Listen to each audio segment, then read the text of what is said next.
We have with us as well in studio, we have Cosmas Murevi. So Cosmas is 31. He's also a recovering addict, Cosmas. Yep. So probably tell us, because you've been through the whole walk as well, what was your drug of choice when you were an addict? Me, I was involved with alcohol and cannabis or bang. Okay. Yeah, back in high school. And I used it socially up in college life. That's when I enrolled at emergency medical technician for a course in Kenya Red Cross. That's when I was involved in an accident. And so after that accident, everything came crumbling down.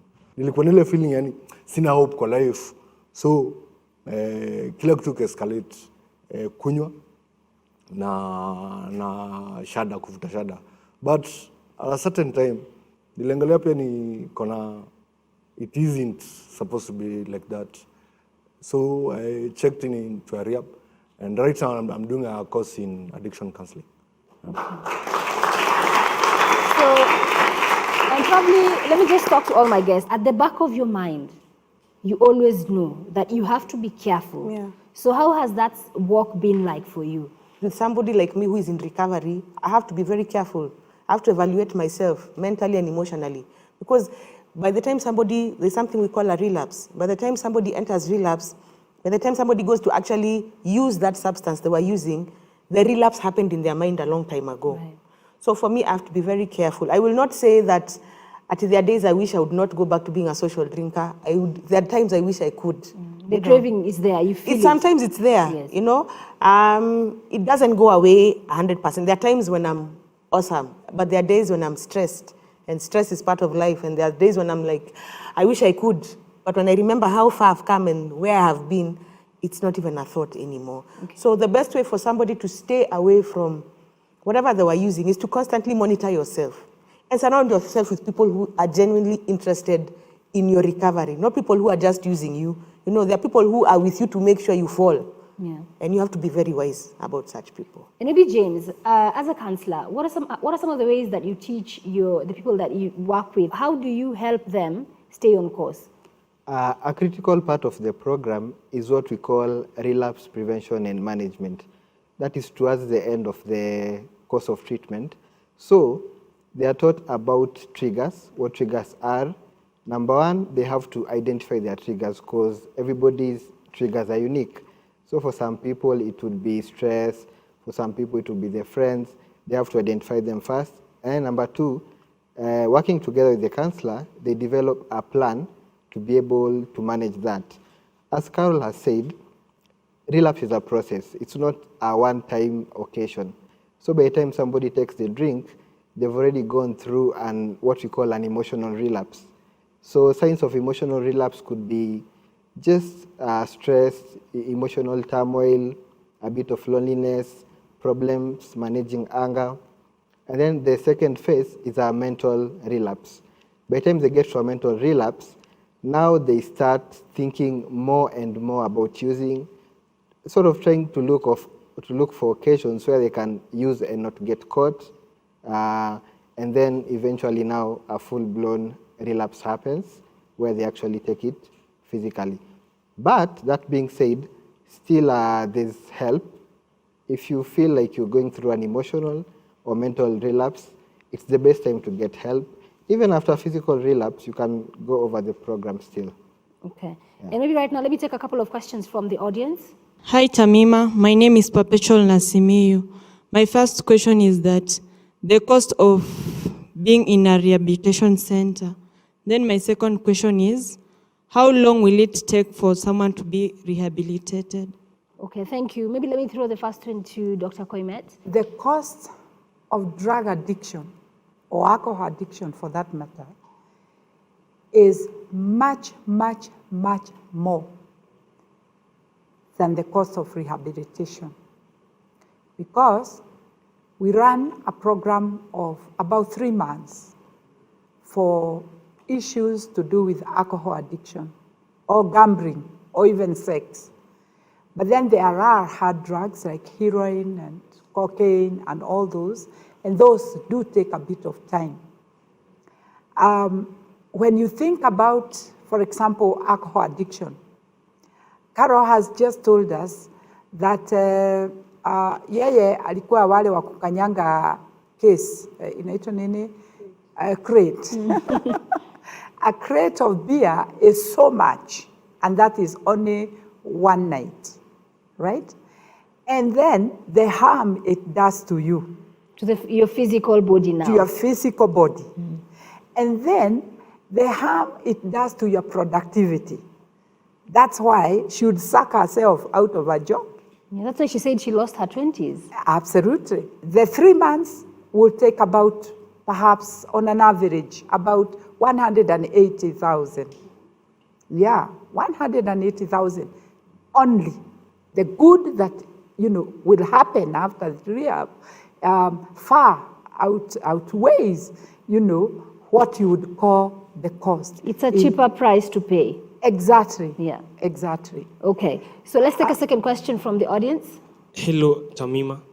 My question rolls out to the Leoness Carol. I would like you to shed light on your.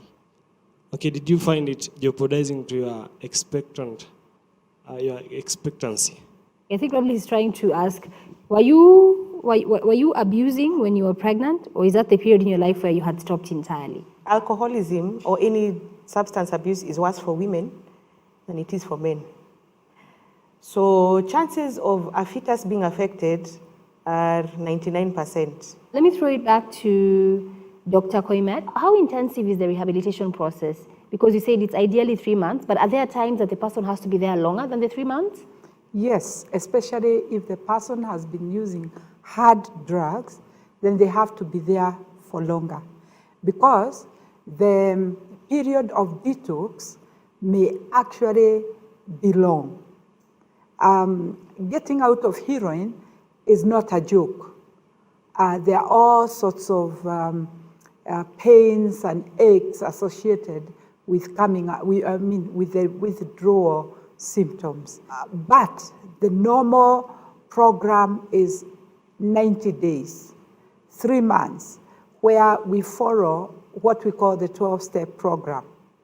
In short, it's a period where you begin to look in on yourself, to become aware of yourself. Many of them come and they forgot about hygiene, simple hygiene, like even combing their hair, washing their faces. Some, because of mental illness, what we call psychosis, have already, don't even want to take a bath, And so that first step will normally take them back to being a human being.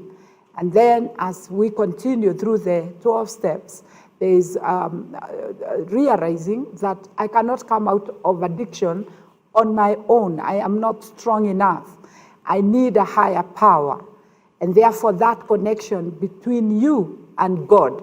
And then going on, very, very important, to taking an inventory of yourself. Where is it you went wrong? What is it you did wrong? What is it your parents did wrong? Because, in addiction, you're blaming everyone else except yourself.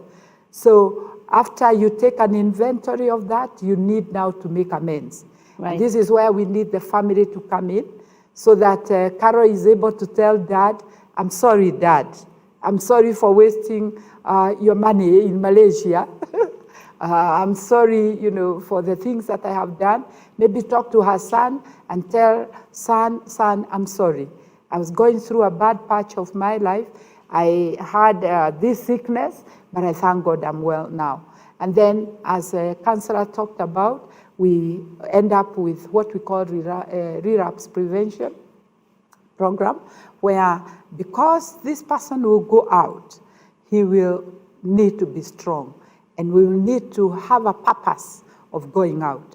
For us at the Serenity Place, we are encouraging that if somebody doesn't feel strong enough after the 3 months or after the time of addiction, they can actually undertake a course as they stay with us. Just exactly like what Cosmas is doing. He's able to go to town on his own, come back through that matatu, pass that pub, get somebody puffing cigarettes, and be able to say no. For us, that is great. Absolutely. Yes. Well, on that note, we have to wrap up the show. Thank you so much for tuning in. Remember, today's topic is huge. You obviously can't exhaust it in this one sitting, but I really hope that we spoke to somebody out there, because we are going into the festive season.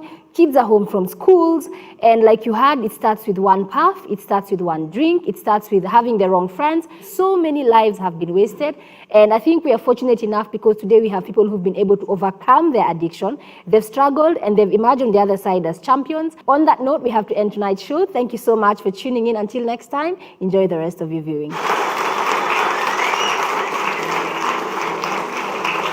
Good evening, ladies and gentlemen. Thank you for tuning in for the Real Talk tonight. Welcome to tonight's Real Talk show. I am your host, Faith Koimet. Real Talk, we're going to go through this monster addiction.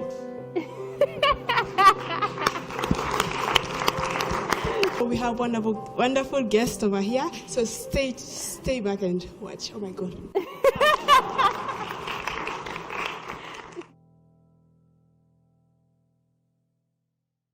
Hello, I am Tamima, the host of Real Talk with Tamima, and I would like to invite you to be part of my audience or a guest on the show. All you have to do, if you have a story that is very personal, very powerful, and you want to inspire other people, please reach out to the show via the email address on your screen or the number as well.